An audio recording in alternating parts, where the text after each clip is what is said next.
Hey everybody, and welcome back to another episode of SEO Ranking Special Podcast, the SEO Agency Rollercoaster.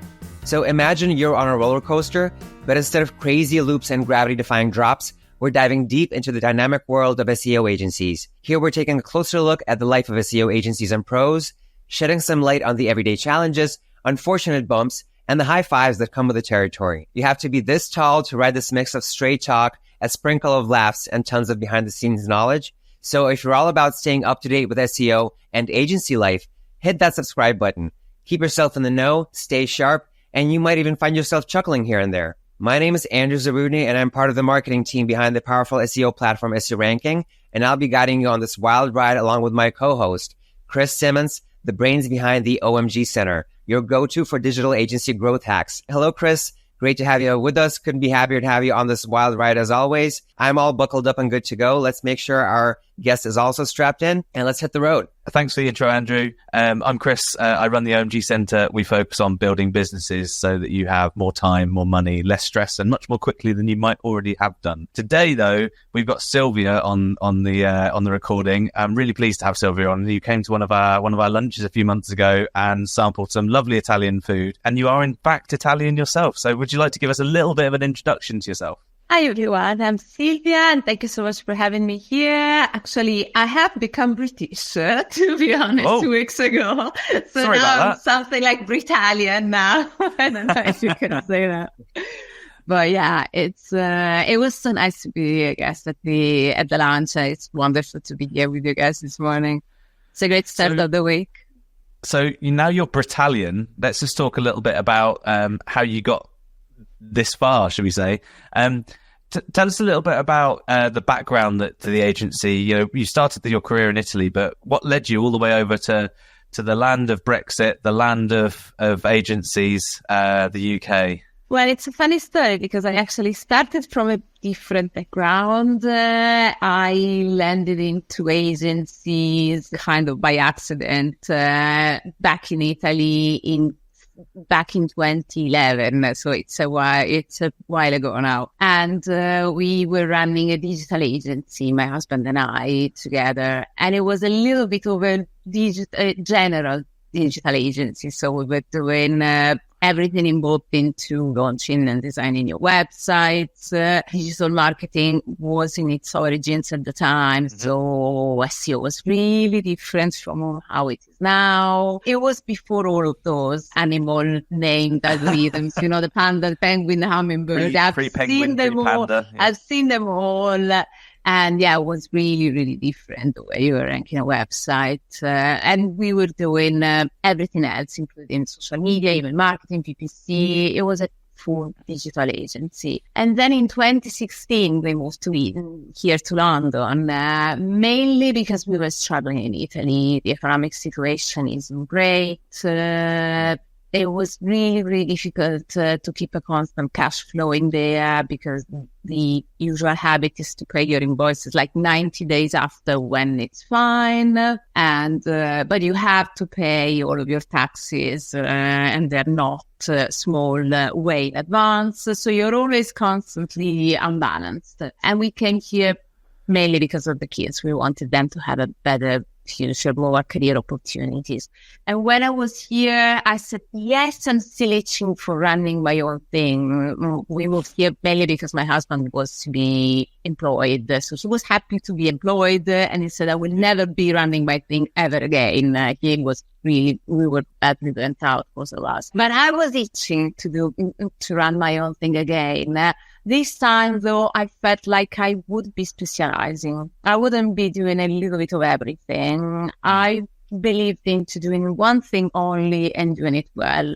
And SEO at the time was the thing that I liked the most because it's, in my opinion, the most measurable science. And if I see numbers, I understand the word. And if you tell me something is good, I need to understand if it's good 47 or 82. I see a number and I understand it. So that's how my brain is wired. So SEO was mainly measurable, and everything, the reasons why you take certain choices and if it works or not is all measurable with numbers. So that's why I really was into that. And I said, I will only be doing that and I will cut all the other branches.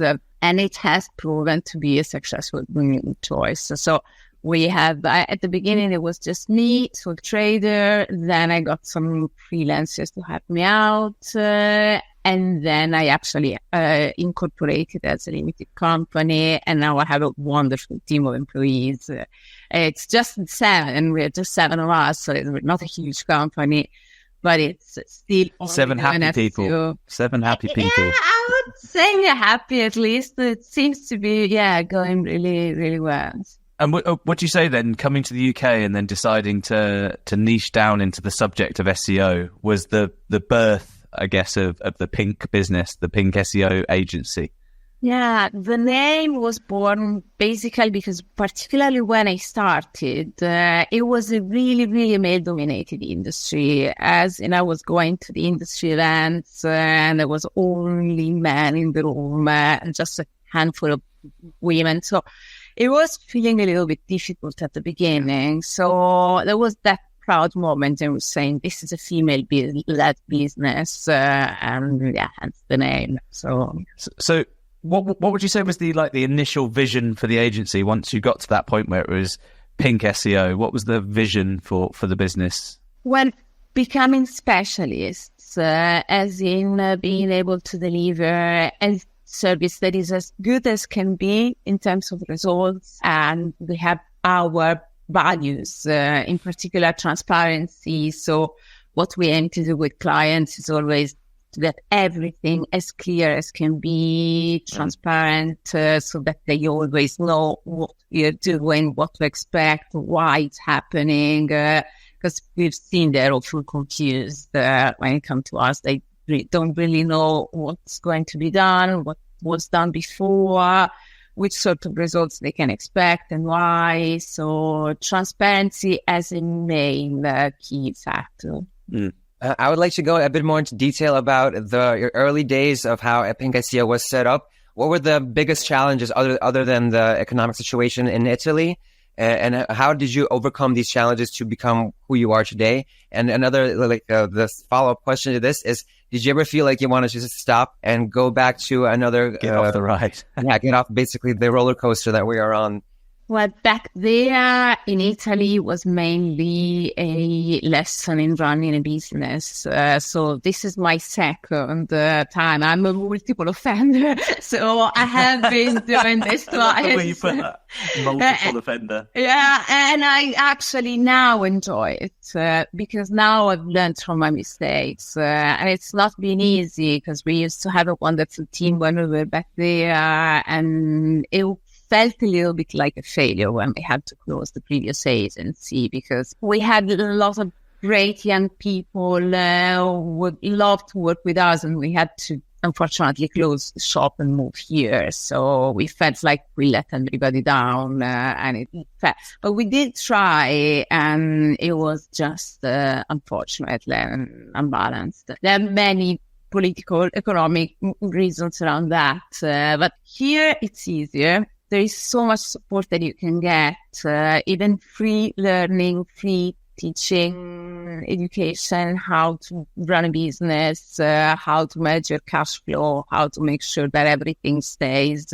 You can be on top of everything, and many learnings along the way, because it's been now for 30 years. So there's been a lot of errors and then lessons learned. The school of hard knocks. You don't just have to learn how to run a business. You have to it's learning the business, learning leadership, and learning how to adapt all at the same time. It's quite tough at times, isn't it? How to run your brain, because when you're a business leader, when you're a company leader, it takes so much of your identity as well, and the work-life balance sometimes just merges, and it's all the same. So you can't stop thinking about your business, and it just follows you. You need to learn how to set all of those healthy boundaries. After a burnout, you realize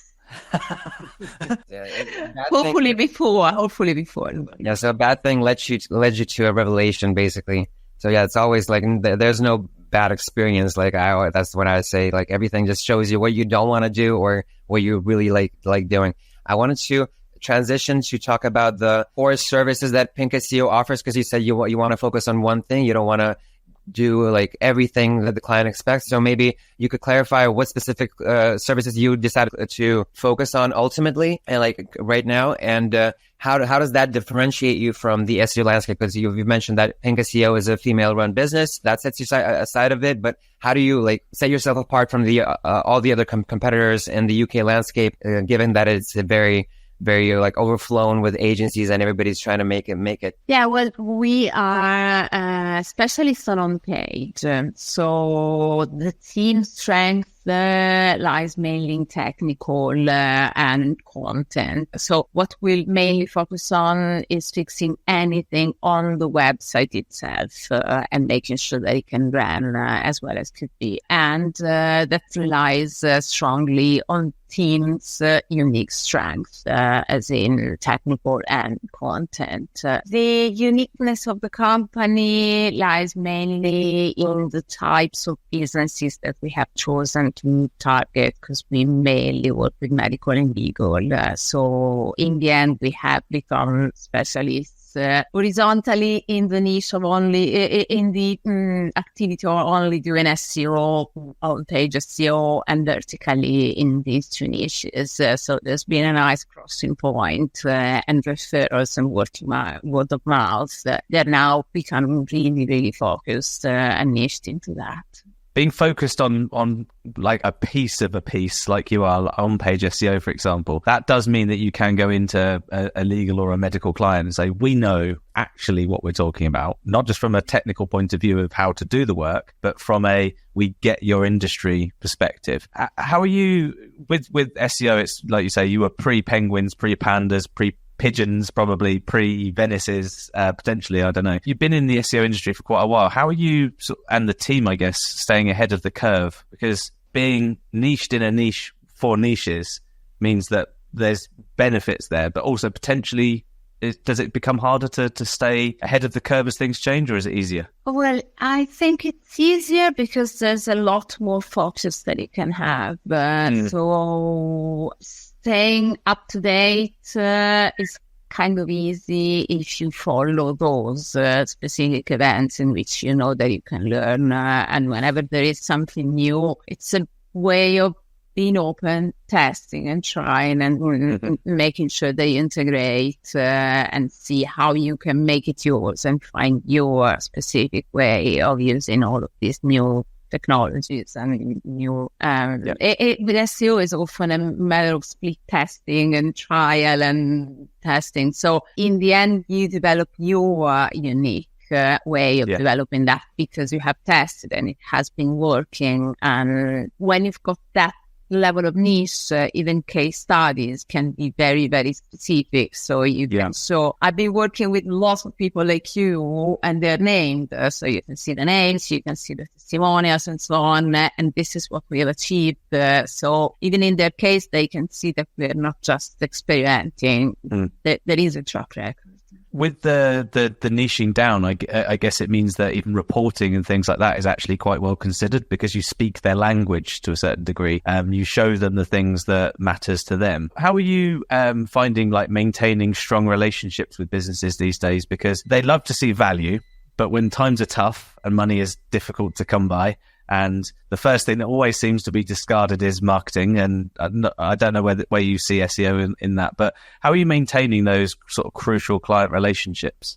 It's fundamental because tools, techniques and things can be replaced. Human value, not that much. So if you create that level of trust, and that's what the account managers mainly are tasked to create the rapport with the clients so that the clients know that they trust you. And if there is something, they will ask you. And whenever there are all the big changes, I don't know, AI overview, they have received an email saying, what's going on, how are we dealing with it. So they know that they will ask you and you will explain in layman's terms in a way that makes sense. You know them, so you know doctors and lawyers, how very busy they are and the way they think, the way they operate. So you learn how to speak their way, and in the end, they see you for months and years regularly. So there's lots a bit like going to see a doctor or a lawyer.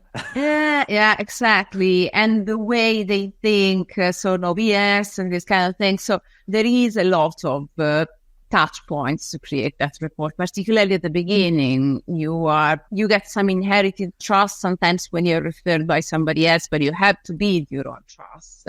So it's a matter of human connection, and those meetings and those reports and those series of moments in which then you build on that trust. I always find that it's harder to justify losing a service or not paying for a service if you believe in the value, you see the value, and you actually kind of like the people as well. It's harder to say, let's cut this line item. And I was scrolling through LinkedIn the other day and obviously trying to make myself feel terrible because that's what it does to you. But I did see something really lovely, and it was big pink logo, and it was talking about a brand refresh for Pink SEO.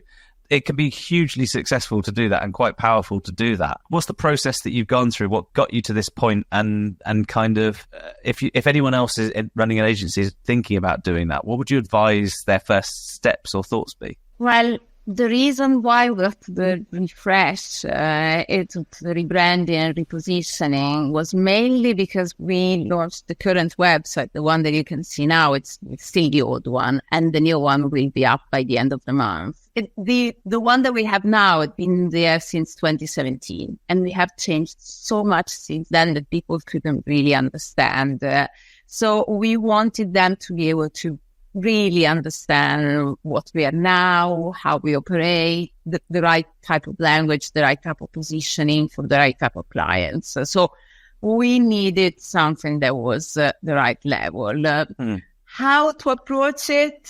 Mainly like moving house. I realized it's the same sort of feeling. It's one thing that you postpone as much as you can until it really becomes necessary. And I realized, I was about to post this on LinkedIn today, it's something that really makes you feel like you have to go through everything. It takes a lot of effort. You need to understand what you want to bring forward into your beautiful new big home, and lots of expenses because there is a lot of stuff that you need to buy. And this year has been a tricky year because it's difficult. Businesses, new business generation, it's a little bit lagging behind. It's been the same for everyone I've spoken to. But this year in particular, I said, okay, now this is the time to invest because we will get out of this. Having done 13 years of this, I know that it cycles. So we will get out of this. And I want to get out of this strong. So this is the time to invest, even if it sounds counterintuitive. So now we're doing the expenses, even if it sounds so crazy. So all the new photos, all the new videos, all the new everything. It's like when you move in house and you say, okay, I need a lot of new furniture and then I need a lot of effort. So in-house development and copywriting, hours and hours of capacity that went down because the team was working on it. But now it will take a while to get used to it, like the new house. But I'm proud I've got something new to show. Do you know, it's incredibly astute as a business leader to know when the right time to invest in things is. And like you say, it seems counterintuitive to do it during a downturn, but you're right. If you can afford to build when everyone else is pulling back, then when budgets reopen up, the chances are the person that invested during that time that could afford to do it, that could afford the time to do it, or the energy or the money or the effort, it makes more sense to do so. You know, you don't want to be building a roof on a house when it's raining, and no one needs a roof when it's sunny, but you build a roof and then it's ready for when it rains later. The rain being money, by the way. I want to just continue this conversation about brand refresh with regard to your clients. Is that because you said that you only focus on technical on page, but what about when it comes to like your client needs additional services? Do you have like partners that you send them to these partners that take care of this? How do you like approach this brand redesign on a global level with regard to like maybe keeping clients engaged, just offering them a little bit extra, just pointing out that something could be refreshed and this is now the time? Just wanted to understand what the approach of Pink SEO is to letting your clients know that they need to do more. But at the same time, I want to understand how that comes into with regard to the core services that you offer.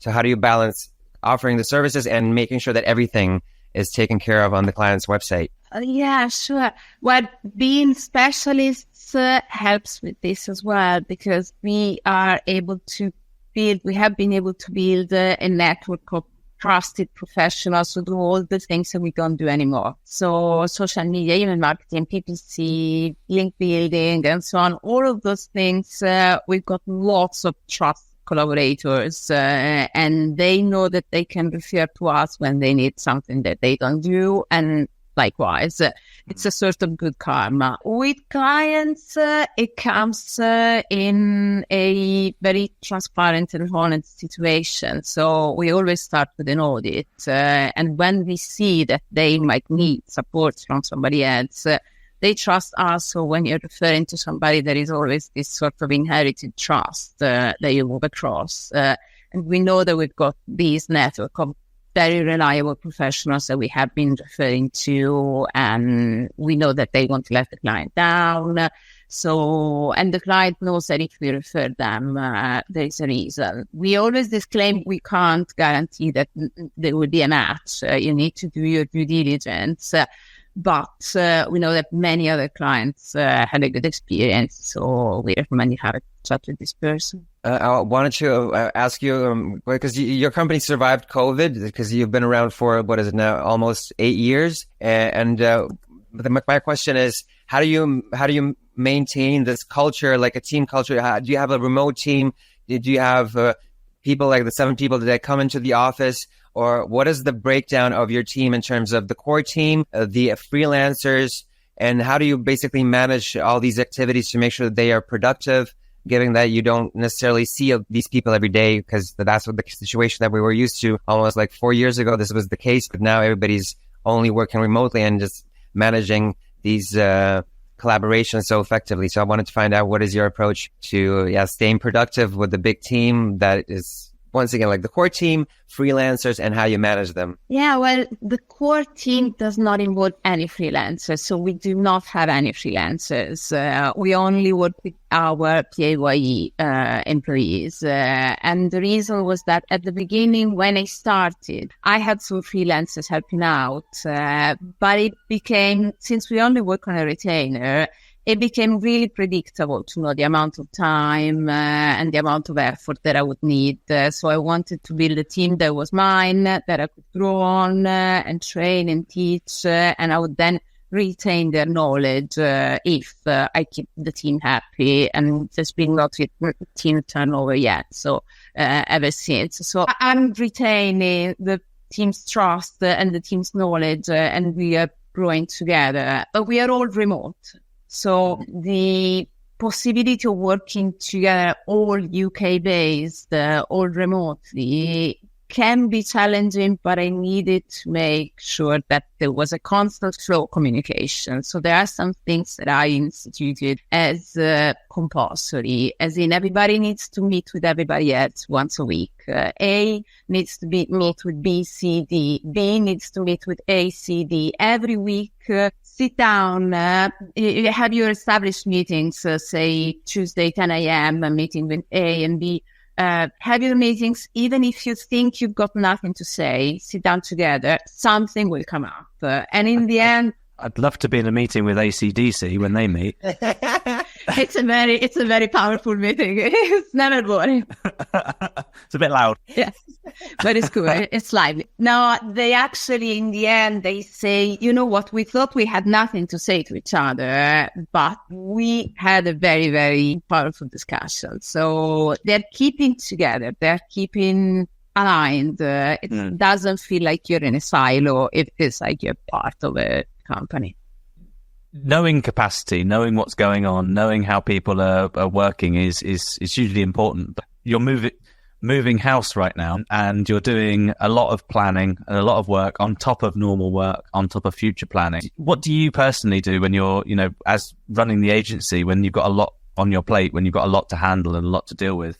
Well, I am a very pragmatic person, so everything needs to be structured. There needs to be a process. There needs to be somebody in charge of it, possibly not me, because my goal in life is to become useless. So if possible, I'm trying to get everybody to do something, and I'm definitely not a micromanager. If I hire them, it's because I trust them, so they know that I trust them.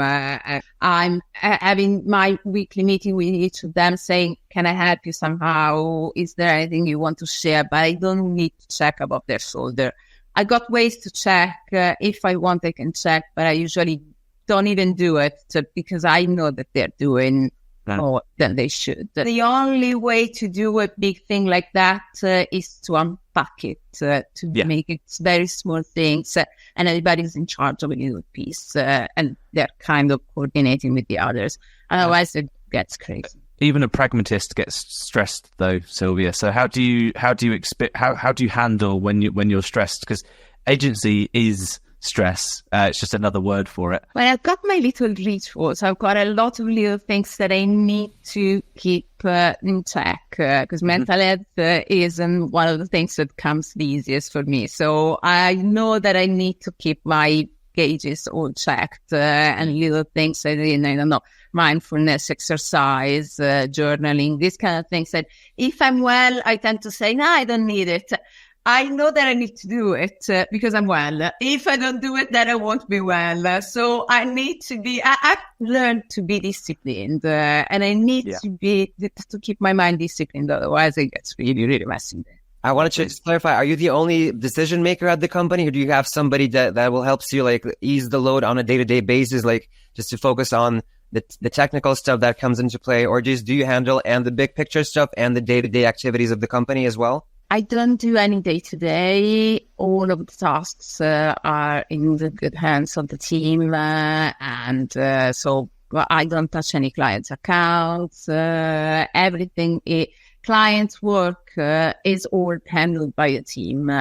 I'm leading the team, I'm leading the agency, and I'm the sole director. Since I came here, if I've done one thing well, is having good consultants, having good advisors. So I've changed many, but I came here with the knowledge of a failed business.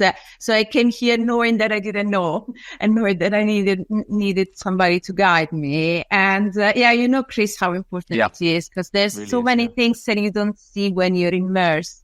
So I had many different. And it's very easy to see a few wins as a direct result of your huge knowledge and awareness, and all of the losses being outside of your control.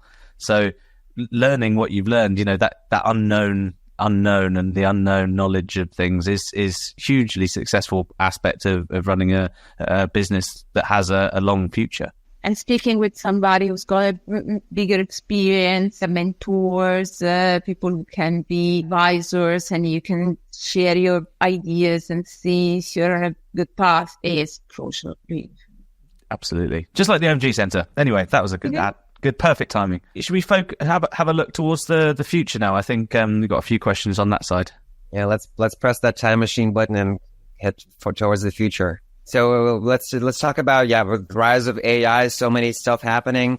How do you see this impacting overall the industry that you're working with, your niche, agencies, life, and what particular steps is Pink SEO taking to take this into account to be ready for all the new stuff that is rolling out just without us even knowing that we should prepare for it? The only way to remain ready for something that is happening now, because we are witnessing a historic moment. We are one of the few generations that could say, I lived through COVID, I lived through the AI. So it's kind of a proud moment to say that we lived through these big historic moments.